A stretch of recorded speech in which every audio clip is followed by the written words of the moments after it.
So, specifically, today we are going to see the agriculture during post-reform period. That's the name of your topic. Okay. Um, re- Reform in the sense 1991 पासून आणि basically we are talking about agriculture which is green after green revolution. तुम्हाला माहिती आहे आपल्या देशात green revolution झाला था हमारे कंट्री में. जो ग्रीन रिवॉल्यूशन हुआ था उसके उसके हिसाब से उसके हेल्प की वजह से हमारे यहाँ व्हीट का और ऐसे कई चीज़ों का प्रोडक्शन बहुत बढ़ गया था.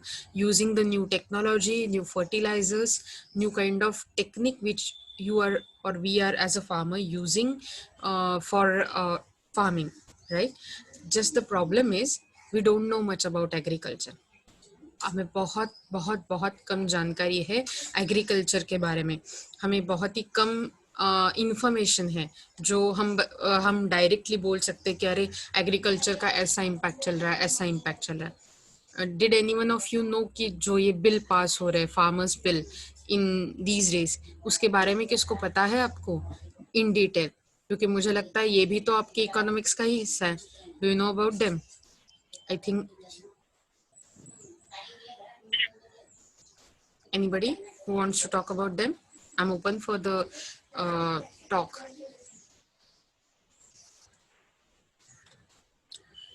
Okay, so I guess as I say कि हमारे पास बहुत ही कम इंफॉर्मेशन रहती है regarding to farmers. It's easy to talk about some actor, some actress doing some scandalous activity. कोई अगर ऐसे वैसे एक्टर कुछ कर रहा है, क्रिकेटियर कुछ कर रहा है, कुछ कह रहा है ट्विटर पे, ये कह रहा है यहाँ पर वहाँ पर, इंस्टा पे ये डाल रहा है, ये बहुत इजी होता है. लेकिन या वो अच्छा है, एंटरटेनिंग है, लेकिन हमें इसके बारे में भी जानकारी होनी चाहिए I guess. Okay, so let's get on with कि हमारे एक्चुअल सिचुएशन क्या है जो मैं आपको दिखाना चाहती हूँ as a agriculture. Okay,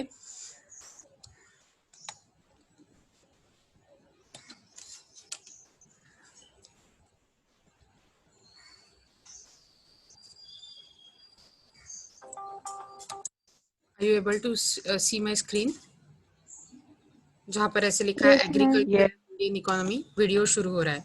okay, देख पा रहे हो राइट? हाँ, I am going to start.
Is there any problem?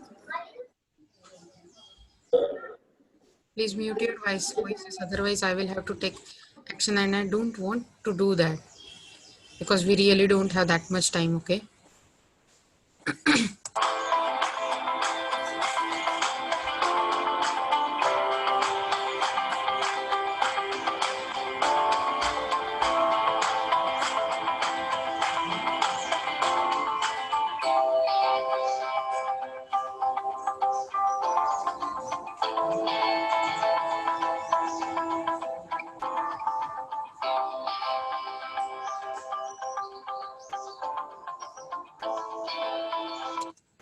ये इश्यूज है जो आप पढ़ पा रहे हो आपके स्क्रीन पे, जो एक फार्मर फेस करता है, जो एक बेसिक सिस्टम का दोष है, जो एक फार्मर और गवर्नमेंट और मार्केट इनके बीच की कड़ी है, उनमें दोष है।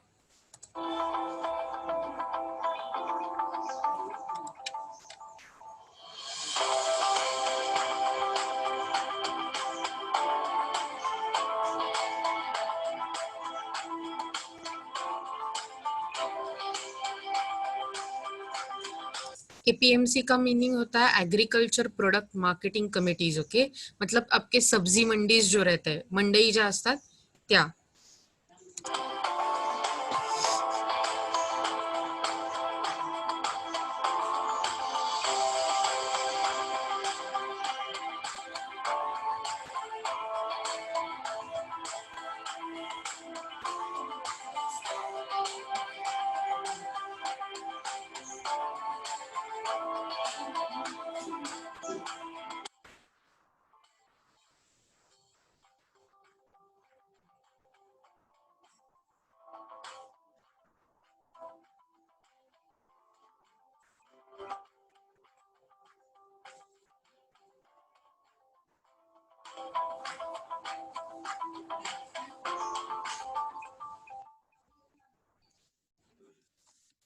Yep.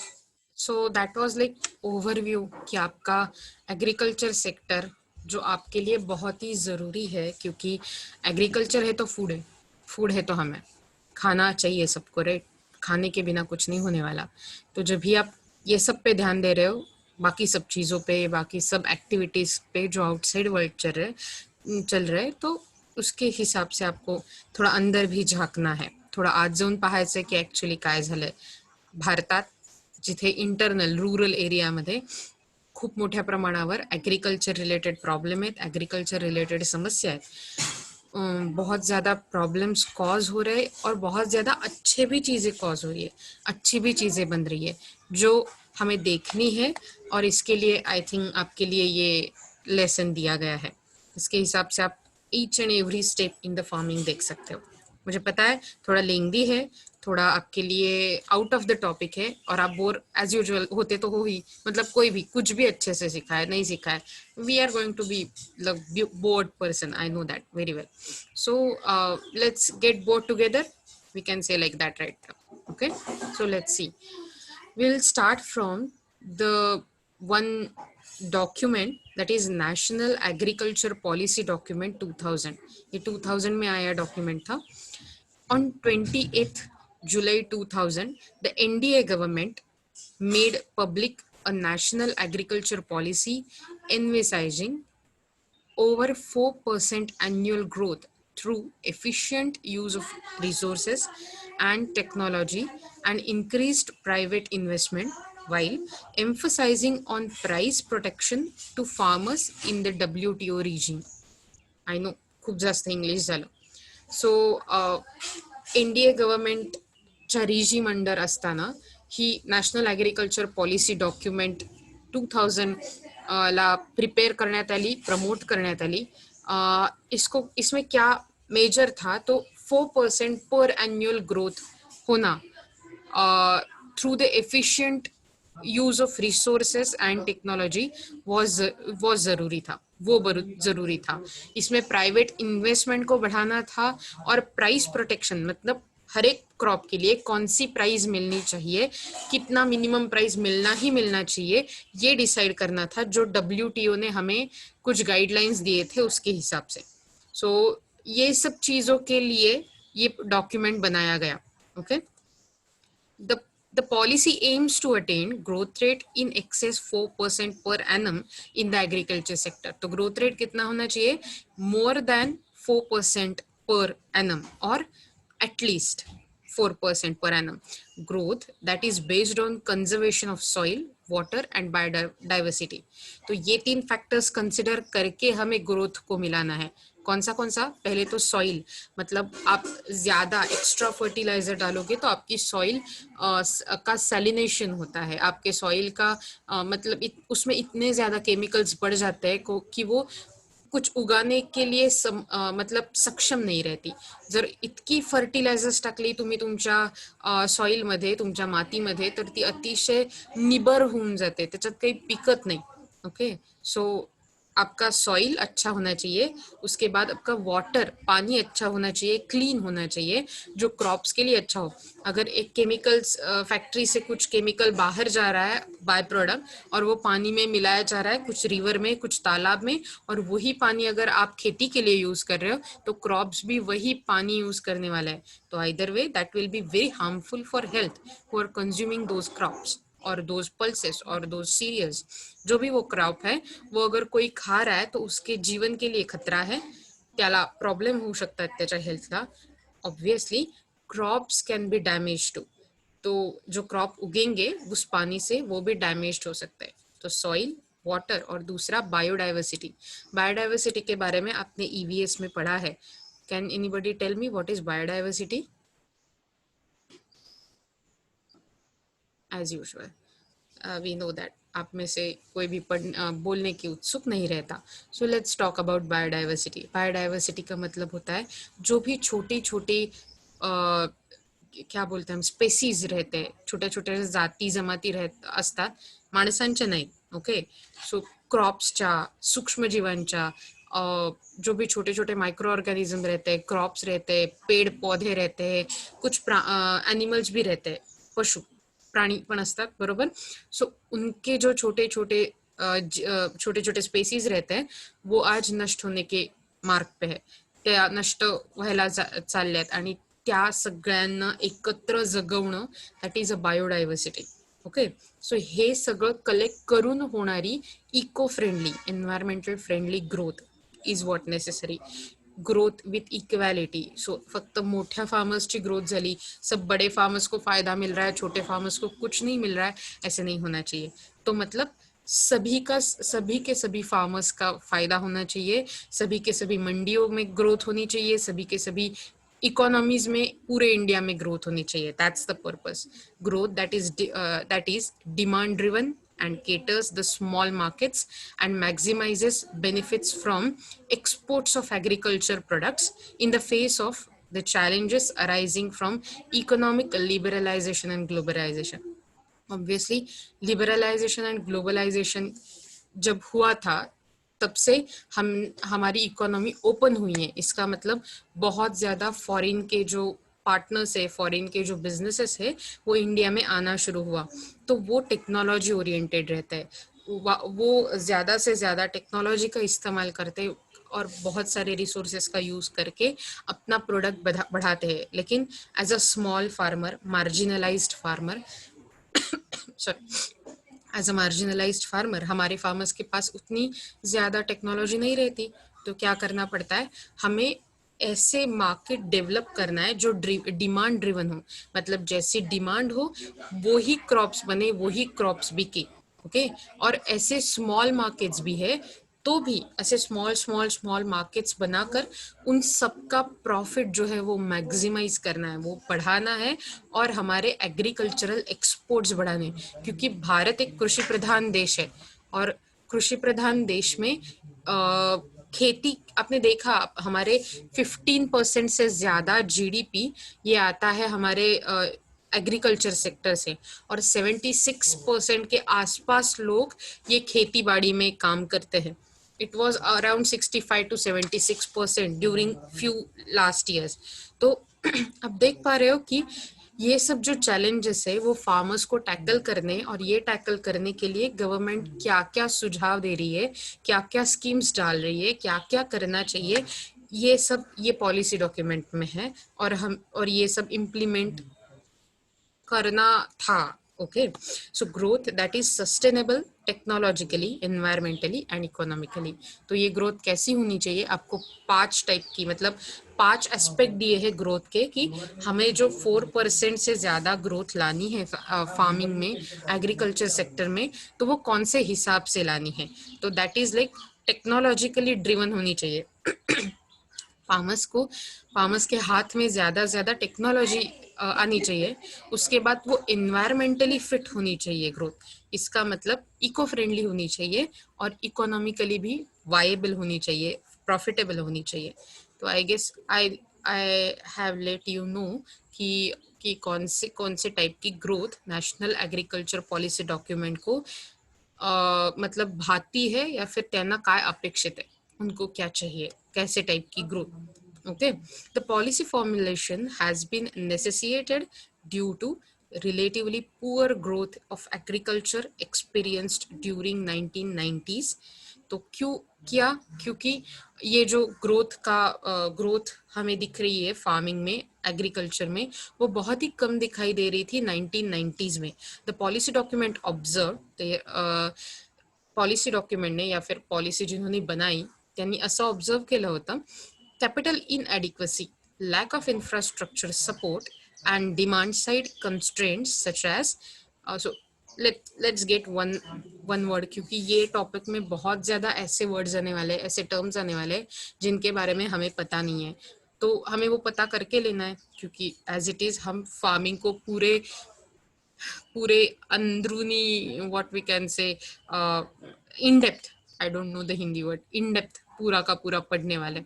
Okay, so capital inadequacy मतलब देखो, अब अगर छोटे छोटे, या सो अगर छोटे छोटे फार्म्स है, तो छोटे छोटे फार्म्स में एक फार्मर, उसकी फॅमिली काम करती रहती है, बहुत बडा फसल नाही उगता, खूप काही धान्याचं उत्पादन नसतं, आणि अशा वेळी काय होतं की जेव्हा ते उत्पादन झालेलं असतं तेव्हा ते काही मोठ्या कॅपिटल ओरिएंटेड नसतं, इन द सेन्स ते स्वतःपुरतं राहतं आणि इतर काही थोडंसं उरलं तर ते विकलं जातं. अगर जो भी कुछ बच जाएगा आफ्टर सेल्फ कंजम्पशन वही बेचा जाता है.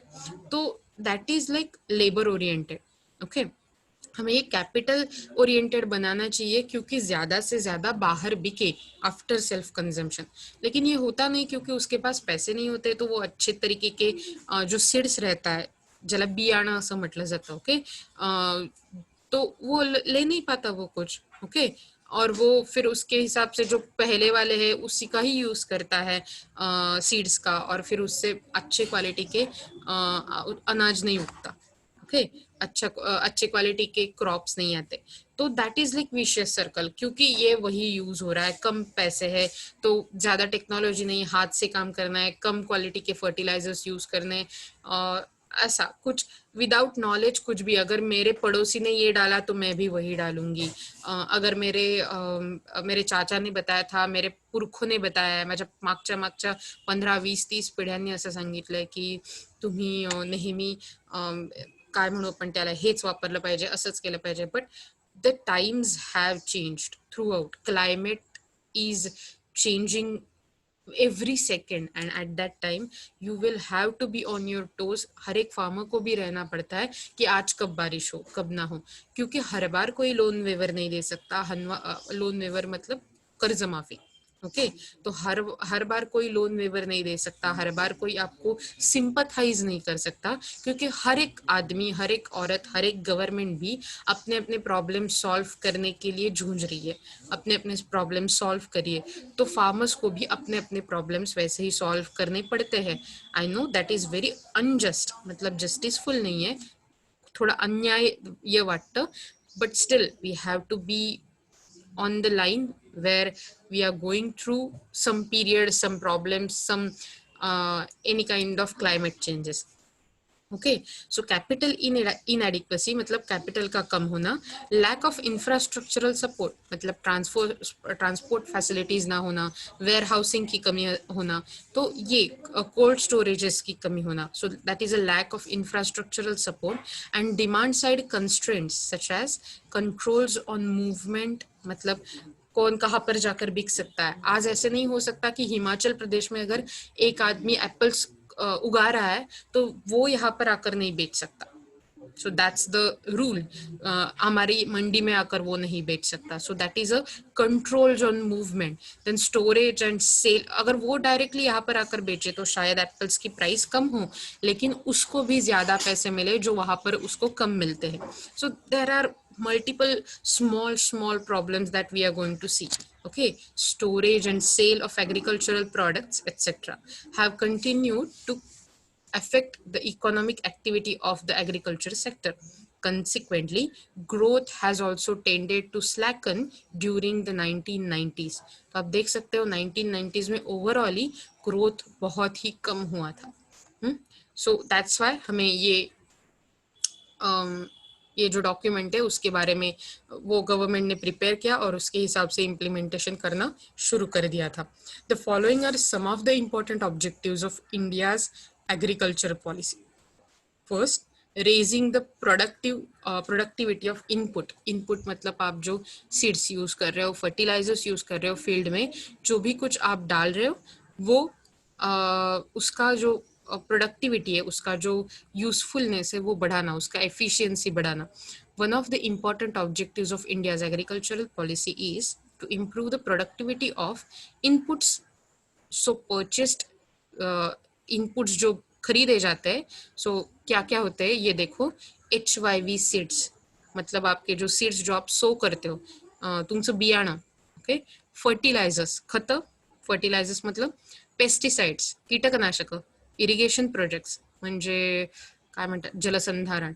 ओके. सो इरिगेशन प्रोजेक्ट्स एटसेट्रा. तो ये सब जो है वो आपको उनकी प्रोडक्टिविटी बढ़ानी है through this.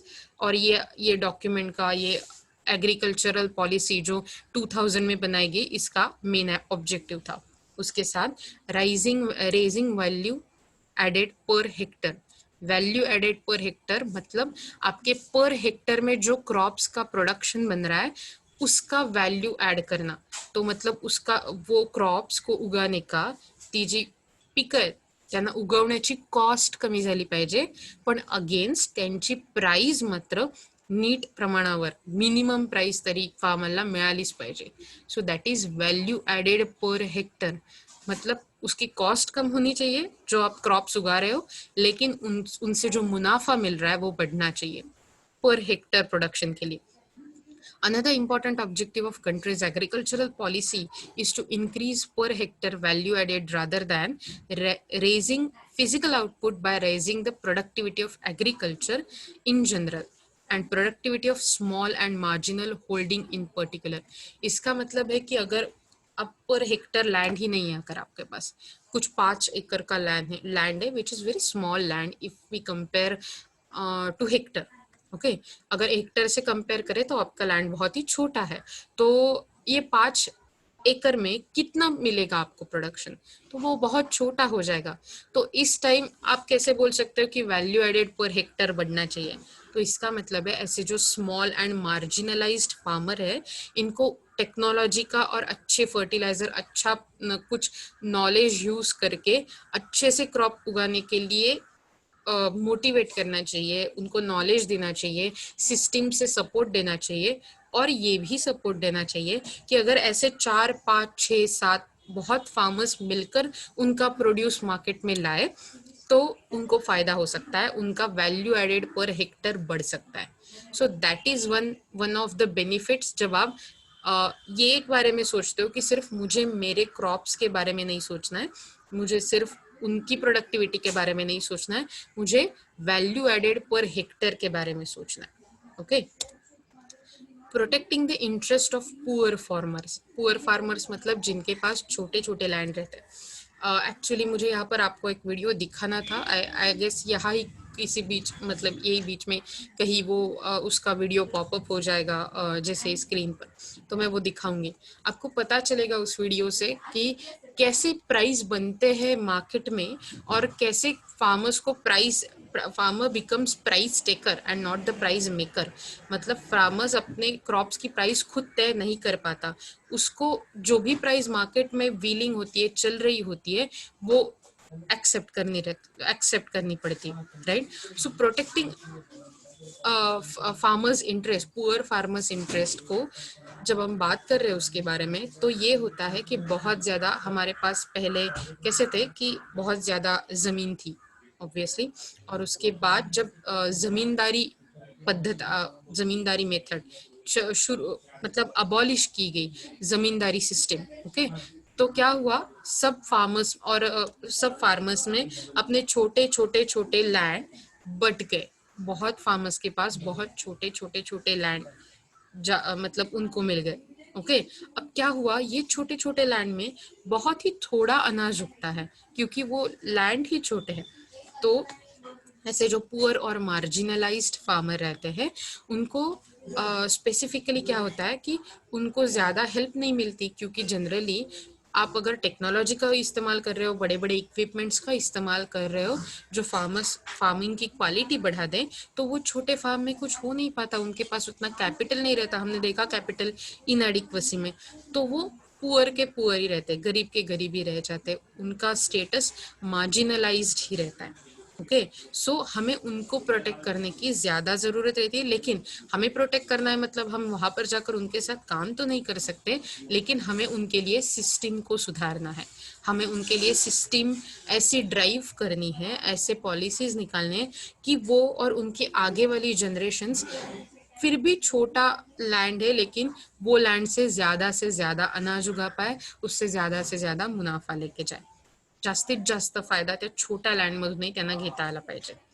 One of the important objectives of agriculture policy is to protect the interest of poor and marginalized farmer or marginal farmers by abolishing intermediaries through intermediaries, मतलब जो मिडलमैन रहते हैं, दलाल जिनको हम बोलते हैं. ओके, सो अगर आपके पास आप फार्मर हो तो आप सब्जी मंडी में जाकर डायरेक्टली नहीं बेचते, आपके पास एक दलाल रहता है जो आपके लिए एक प्राइस, ट्रेडर के साथ आपके लिए प्राइस फिक्स करता है.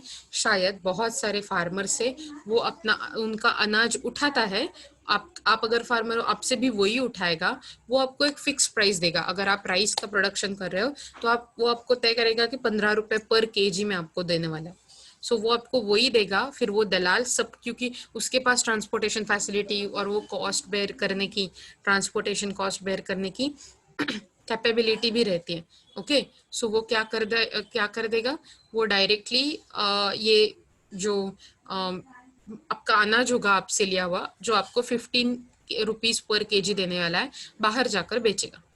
ओके, लेकिन वो सब्जी मंडी में जब बेचेगा तब उसका प्राइस होगा 50 रुपीज पर केजी, क्योंकि वो उसके पास बार्गेनिंग पावर है, ही इज वेरी यूनाइटेड. ऐसे बहुत सारे ट्रेडर्स वो जो यूनाइटेड है, ओके, वो एक साथ मिले जुले हैं, तो वो प्राइस मेकर है और ना कि प्राइस टेकर.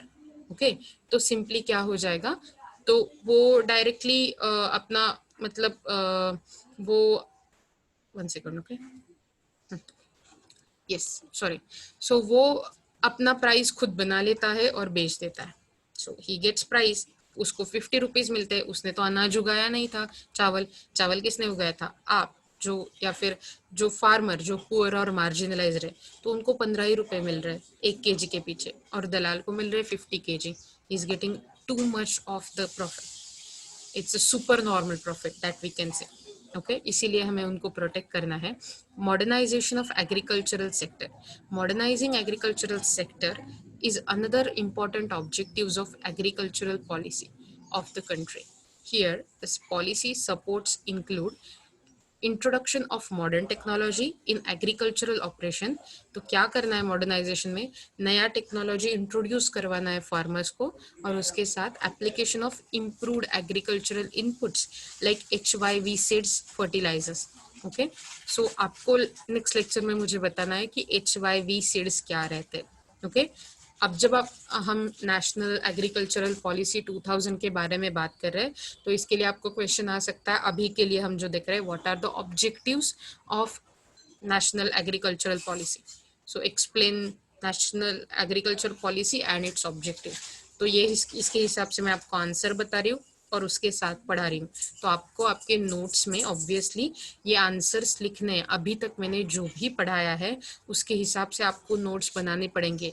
अगर लास्ट टाइम एन मोमेंट आपने शुरू कर दिया तो ये नहीं होने वाला. आपको पहले से ये बनाकर रखना है, सो दैट जब भी एग्जाम का टाइम आए आपको सिर्फ वो नोटबुक खोलना है और उसके हिसाब से सिर्फ एक बार आपने ऑलरेडी लिखा होगा, पढ़ा होगा, उसके हिसाब से सिर्फ रिवीजन करना शुरू करना होगा. Okay, that's what we can say. That's my talking to you about exam. Fifth objective is checking environmental degradation. तो एक क्रॉप से, एक फार्मिंग के टेक्निक से क्या डिग्रेडेशन हो रहा है, क्या क्वालिटी कम हो रही है एनवायरनमेंट की, वो देखनी जरूरी है. Agricultural policy of India has set another objective to check environmental degradation of natural base of Indian agriculture. तो जो पहले से आपका एग्रीकल्चर का बेस है, वो कितने तरीके से एनवायरनमेंट को इम्प्रूव कर रहा है या हार्म कर रहा है, ये भी हमें देखना चाहिए. Agricultural research and training, obviously very very important but very very ignored sector. हमने जैसे निगलेक्ट ही कर दिया है रिसर्च के और ट्रेनिंग के बारे में. हमें लगता है कि हमें सब कुछ आता है, that's our basic attitude about it. लेकिन आज एग्रीकल्चर में बहुत ज़्यादा रिसर्च हो रहा है. हमारे पास केकेवी है, राइट, कोकण कृषि विद्यापीठ, तो वहाँ पर इतने सारे रिसर्च होंगे, इतना ज़्यादा रिसर्च होता है, तो हमें ध्यान देना चाहिए कि रिसर्च भी इम्पॉर्टेंट होता है. Another important objective of Indian agriculture policy is to promote agricultural research and training facilities and to percolate the fruits of such research. percolate मतलब सब में बांटना, सब में उसको शेयर करना. Percolate the fruits of such research among the farmers by establishing the close linkage between the research institutions and farmers. The removing bureaucratic obstacle, शब्द थोडा कठीण आहे, लिहित वाचताना ब्युरी या युक्रॅटिक असं वगैरे वाचायला लागू शकतं. द वर्ड इज ब्युरोक्रेटिक, मतलब जो रेड टेपिझम, नोकरशाहीमध्ये अडकलेला प्रॉब्लम्स. नौकरशाही मतलब गवर्नमेंट सिस्टम, गवर्नमेंट ऑफिशियल्स के बीच होने वाले प्रॉब्लम्स, उनसे होने वाले प्रॉब्लम्स या फिर उनसे होने वाला delay, late. The policy has set another objectives to remove bureaucratic obstacles on the farmers cooperative society. Cooperative society farmers की क्या होती है? जब कोई फार्मर्स एक साथ आकर अपनी एक सोसाइटी बना लेते हैं सो दैट वो अपना माल खुद बेचे, खुद प्राइस मेकर बनने की कोशिश करे, and that's a very helpful. इसका एक्चुअल एक एग्जांपल है जो इंडिया में बहुत ज़्यादा फैल गया है, बहुत ज़्यादा सक्सेसफुल हुआ है, Amul. Amul is one of that example. Amul is farmers cooperative society. और आज देखो पूरे इंडिया में अमूल के हर एक प्रोडक्ट के लिए कितना ऐसा कोई नहीं मिलेगा जनरली जो जानता है अमूल के बारे में और लेकिन उसने यूज नहीं किया है अमूल का कोई एक प्रोडक्ट. तो Amul is very famous and very successful brand and which is outcome of farmers cooperative society. लेकिन एक ही ऐसा एग्जाम्पल है, बल्कि कुछ साल पहले 1960s-70s में इंडिया में जो फार्मर्स कोऑपरेटिव्स थे, इंडिया वर्ल्ड में सबसे बड़ा, one of the largest countries having farmers cooperatives, लेकिन वो बहुत ही फेल्यूर्स में ही कन्वर्ट हो गए. Okay, the policy has set another objectives to remove bureaucratic obstacles on the farmers cooperative societies and self-help institutions so that they can work independently. Okay, अब के लिए मुझे पता है मैं अगर ये वीडियो शुरू करूंगी तो आपका टाइम खत्म होने वाला है, लेकिन ओके, लेट मी ट्राई कि हम छोटा वाला पैच देखें और हम पैच बाय पैच देखते हैं. Okay, let's try that. और लास्ट का मिनट रहने पर मुझे बता देना एक बार, क्योंकि उसके बाद मैं आपको अटेंडेंस शीट दे पाऊंगी. Okay, let's try.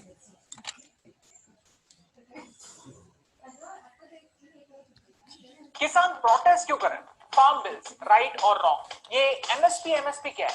Farm bills के बारे में काफी ज्यादा कंफ्यूजन है. गवर्नमेंट कहती है कि ये बिल्स किसानों की जिंदगी बदल देंगे, लेकिन फिर भी फार्मर्स आर प्रोटेस्टिंग.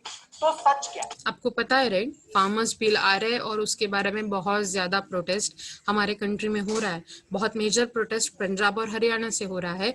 लेकिन ये जो 3 बिल आ रहे हैं ये आपके मतलब किसानों की कुछ उनके जीवन में कुछ तो चेंज, बदलाव तो लाने वाला है. लेकिन क्या, कैसे, हम ये स्टेप बाय स्टेप देखेंगे. वीडियो मुझे पता है बहुत बड़ा वीडियो है, लेट्स ट्राई.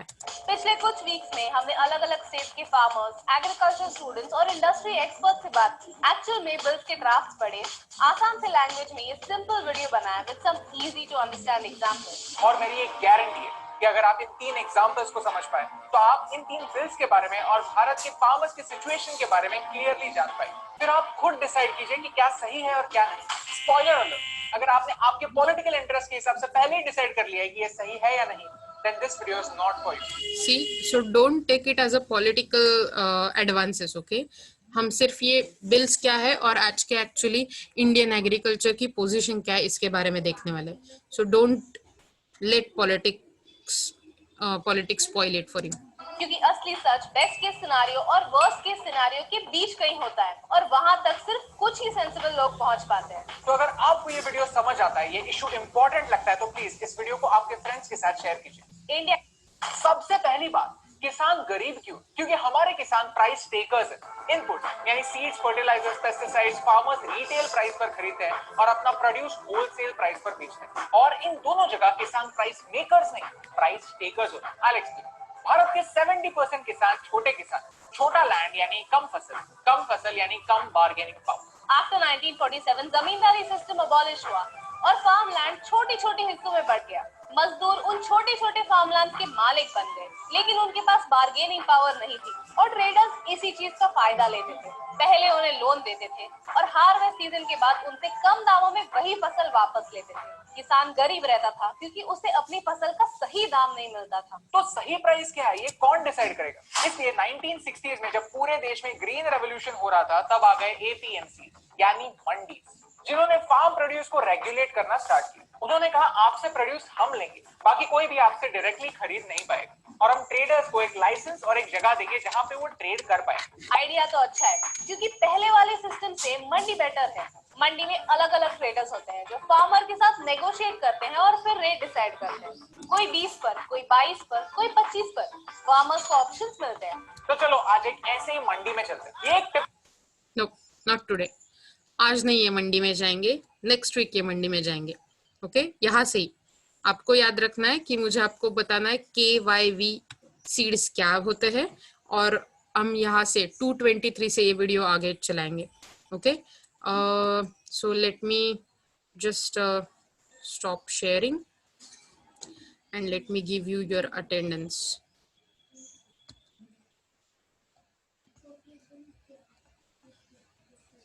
तुम्हाला जर या आजच्या या कुठल्याही ह्याच्यात काही कन्फ्युजन झालं असेल तर प्लीज मला विचारा. ओके, सो दॅट आपण ह्याच्याबद्दल डिस्कस करू शकू. मला माहिती आहे तुमच्या एवढ्या छोट्या पॅच मध्ये तो होत नाही व्हिडिओ सांगून शिकून, but we have no problem with that I guess.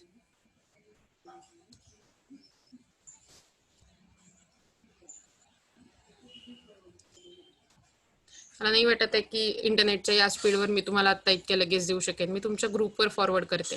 Okay, ग्रुपवरती attendance sheet forward करते आजची, त्याची अटेंडन्स लावा. तुम्हाला ऐकायला येतंय मी काय म्हणते ते, राईट? Yes.